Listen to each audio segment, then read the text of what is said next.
दो राज्यों में सरकार में आ चुकी है बीजेपी, एक और राज्य में जल्द ही शपथ ग्रहण हो जाएगा, यानी कि दो राज्य में मुख्यमंत्री ने शपथ ग्रहण कर लिया। अब सवाल यह कि बीजेपी 2024 के लिए मिशन 400 लेकर चल रही है, लेकिन मामा और महारानी यानी कि शिवराज सिंह चौहान और सिंधिया आखिर किस रणनीति के तहत आगे बढ़ रहे हैं, क्योंकि इनके तेवर कोई ठीक संकेत नहीं दे रहे हैं। 3 राज्यों में चुनाव जीतने और सत्ता संभालने के बाद बीजेपी की नजर 24 पर है, जहां टीम मोदी मिशन 400 के टारगेट पर लगी हुई। लेकिन 3 राज्यों में मुख्यमंत्री चुनने में जिस तरीके से फैसले लिए गए, क्या वो मिशन 400 के रास्ते में पार्टी के लिए मुसीबत खड़ी कर सकते हैं? ये आज का सबसे बड़ा सवाल है, क्योंकि आज ही के दिन 2 राज्यों में बीजेपी की सरकार ने शपथ ली। वहां के हालात को ही ले लीजिए। एमपी में मोहन सरकार और छत्तीसगढ़ में विष्णु राज की शुरुआत हुई। शपथ ग्रहण की यह तस्वीर आपको हम डिटेल में दिखाएंगे, डिटेल में बताएंगे, इसके एक एक पहलू को समझाएंगे। लेकिन जरा पहले बात कर लेते हैं शपथ के साथ ही इन दोनों के सामने चुनौतियां क्या आ चुकी हैं। ये 2 तस्वीरें आप देख रहे हैं, जो शपथ ग्रहण की तस्वीर आप देख रहे थे। विपक्ष की चुनौती तो होगी ही इनके सामने, लेकिन इनके सामने विपक्ष से ज्यादा समकक्ष को लेकर चुनौती है, यानी वो जो अपने ही हैं, पार्टी के भीतर हैं और उम्र और तजुर्बे में इन नए बने मुख्यमंत्री से ऊपर है। कुल मिलाकर कहें तो मोहन, विष्णु या भजन को अपनी ही टीम का महेंद्र सिंह धोनी बनना पड़ेगा, जिनको सौरव गांगुली, राहुल द्रविड़, सचिन तेंदुलकर जैसे दिग्गजों को साथ लेकर चलने की काबिलियत दिखानी होगी। यह बात क्यों कह रहे हैं, जरा गौर से इस पर विचार करते हैं। मोहन यादव ने शपथ ले ली है, लेकिन उनके साथ विधायकों की टोली में बड़े बड़े नाम हैं। शिवराज सिंह चौहान, प्रहलाद सिंह पटेल, कैलाश विजयवर्गीय, राकेश सिंह। हालांकि नरेंद्र सिंह तोमर भी इसी फहरिस्त में होते, लेकिन उन्हें स्पीकर बनाया जा रहा है। दूसरी तरफ राजस्थान का हाल देखिए, जहां 2 दिन बाद भजन लाल कुर्सी संभालेंगे, लेकिन उनके साथ भी विधायकों की टोली में बड़े बड़े नाम हैं। दिया कुमारी, हालांकि दिया कुमारी को डिप्टी सीएम बनाया जा रहा है। राज्यवर्धन सिंह राठौड़, बाबा बालकनाथ, किरोड़ी लाल मीणा, कद्दावर बीजेपी नेता, राजस्थान के मुख्यमंत्री विधायक दल का नेता भी कहलाता है। इस लिहाज से मोहन हो या विष्णु, वो इन तमाम विधायकों के नेता भी हैं। तो ये दोनों नए नए सीएम इन वरिष्ठ नेताओं को लेकर साथ चलेंगे और 24 के लिए इनके वोट बैंक को भी मोदी के नाम पर साथ लेंगे, ये बड़ा सवाल है। खासकर मध्य प्रदेश चलिए, जहां शिवराज सिंह चौहान, और राजस्थान चलिए, जहां पर वसुंधरा राजे सिंधिया, और इन सब के बीच आज का सबसे बड़ा सवाल, जिसकी रायपुर से जयपुर तक सबसे ज्यादा चर्चा है। सवाल यह कि क्या मिशन 400 के रास्ते में मामा और महारानी पार्टी की टेंशन बढ़ाने वाले हैं? क्योंकि पिछले 2 दिनों से भोपाल और जयपुर से जो तस्वीर सामने आ रही है, बयान और सूत्रों के हवाले से जो खबरें सामने आ रही हैं, वो इशारा कर रही हैं कि मामा और महारानी के तेवर से 24 में पार्टी को नुकसान हो सकता है।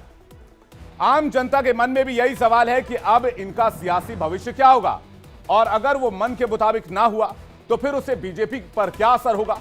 क्योंकि पिछले 2 दिनों से खासकर शिवराज सिंह चौहान के जो तेवर दिख रहे हैं, उससे मामला उलझता हुआ दिख रहा है।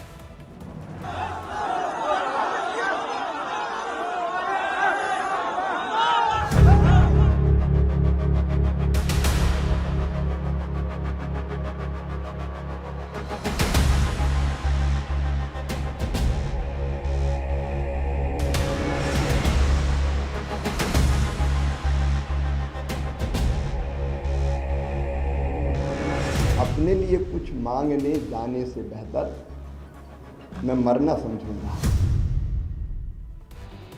18 साल तक मुख्यमंत्री रहे शिवराज सिंह चौहान और 2 बार मुख्यमंत्री रही वसुंधरा राजे। दोनों को सीएम पद के लिए अटल आडवाणी ने चुना था। वसुंधरा पहली बार 2003 में मुख्यमंत्री बनी थी, तो शिवराज सिंह 2005 में सीएम बने थे। लेकिन आज की बीजेपी का आलाकमान बदला हुआ है, और इन दोनों नेताओं के लिए क्या तय किया गया है, ये पत्ते अभी बीजेपी ने नहीं खोले हैं। पर शिवराज सिंह चौहान और वसुंधरा यानी मामा और महारानी मान जाएंगी, ऐसा होता नहीं दिख रहा है। वो कल से ही लगातार अपने बयानों से संदेश दे रहे हैं, और आज भी भोपाल में कबीर के दोहे के जरिए उन्होंने कुछ इसी तरफ इशारा करने की कोशिश की। मुझे पूरा विश्वास है वो मध्य प्रदेश की समृद्धि और विकास को और जनता के कल्याण को नई ऊंचाइयों पर ले जाएंगे। उनको शुभकामनाएं। और मित्रों, अब विदा, जस की तस रख दीनी चदरिया। लेकिन इससे ज्यादा दिलचस्प तो मोहन यादव के शपथ के मंच के नीचे मोदी के सामने ही शिवराज सिंह चौहान के समर्थन में नारे लगने लगे। यह बड़ी बात रही, सबका ध्यान ये अपनी ओर खींच रही थी। जिस तरह से नारे लग रहे थे, आप भी सुनिए।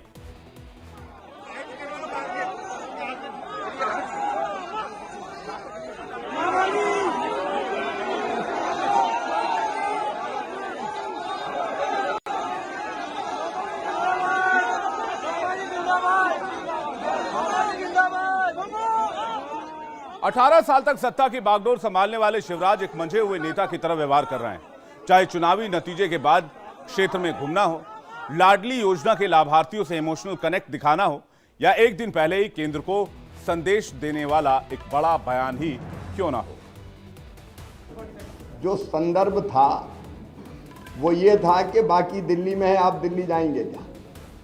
एक बात मैं बड़ी विनम्रता के साथ कहता हूं कि अपने लिए कुछ मांगने जाने से बेहतर मैं मरना समझूंगा, वो मेरा काम नहीं है, और इसलिए मैंने कहा था मैं दिल्ली नहीं जाऊंगा। आज भी शिवराज मोहन यादव के शपथ ग्रहण समारोह के लिए चेहरे पर मुस्कुराहट के साथ मंच पर पहुंचे। मोहन यादव को शुभकामनाएं दी तो उससे पहले शपथ ग्रहण समारोह में शिरकत करने आए मेहमानों का स्वागत भी किया, जिनमें प्रधानमंत्री और गृह मंत्री अमित शाह भी शामिल थे।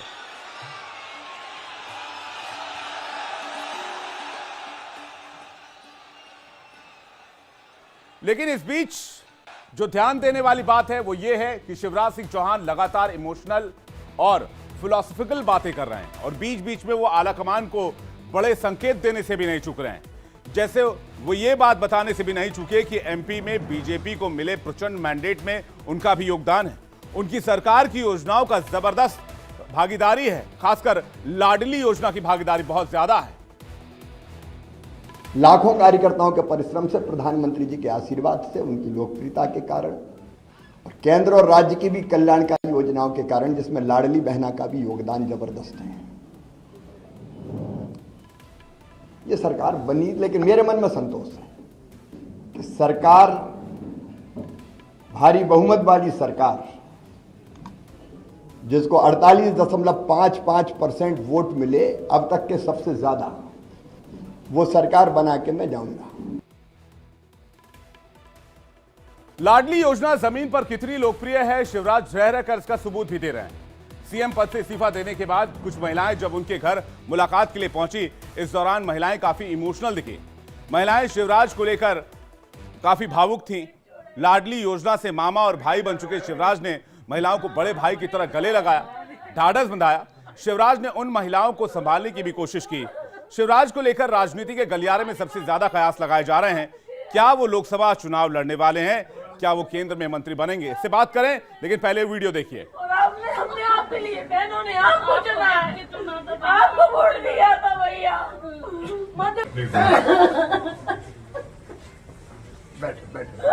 आप सबके चाहते हो, और बहन की हर मध्य प्रदेश में एक बैठ के चाहते हो आप। अब सबसे बड़ा सवाल ये कि क्या केंद्र में कोई बड़ी भूमिका निभाने जा रहे हैं शिवराज सिंह चौहान? क्या लोकसभा का चुनाव लड़ने जा रहे हैं शिवराज सिंह चौहान? हालांकि इन सब को लेकर भी शिवराज सिंह चौहान ने बयान दिया है। आइए सुनते हैं।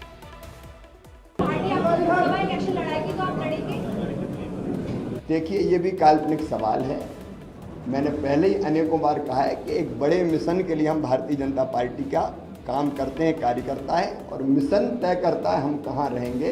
देखिए, ये बढ़िया मैं क्षमा करें, एक बड़ा घटिया सोच है, मैं कहाँ रहूँगा, मैं कहाँ रहूँगा, मैं कहाँ रहूँगा। अब ऐसा आदमी कुछ नहीं कर सकता, सिर्फ अरे मैं नहीं बना, रोऊं गाऊं, बड़ा अन्याय हो गया। काय का अन्याय हो गया? लेकिन ये तो बात हो गई शिवराज सिंह चौहान की। राजस्थान में क्या होने वाला है?